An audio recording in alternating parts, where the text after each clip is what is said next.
GCSE Maths substitution into an expression, okay, in roughly, okay, 68 seconds. Okay, let's go. So this is question number 6 here from a White Rose Maths worksheet, looking at working with algebra.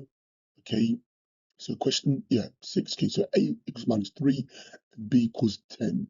Find the value of the expressions.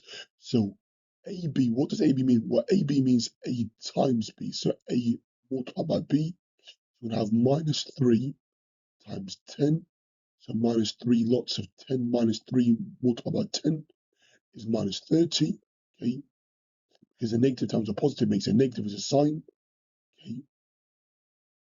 Next one, we've got A squared minus B. We're going to have -3 all squared. Now I'm going to put obviously in bracket to make it clear.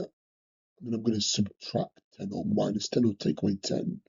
So -3 all squared, that's -3 times -3, which is +9.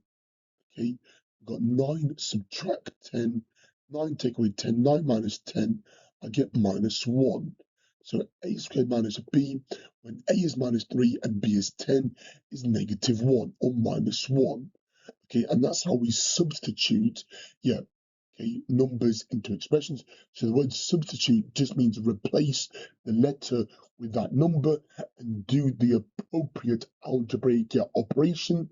Okay, AB means A times B, and then A squared minus B means A times A minus B. So using your laws of BIDMAS, okay, or rules of BIDMAS, A times A minus B, so you have -3 times -3, which is +9, subtract 10, and then get -1. Okay, thanks for watching.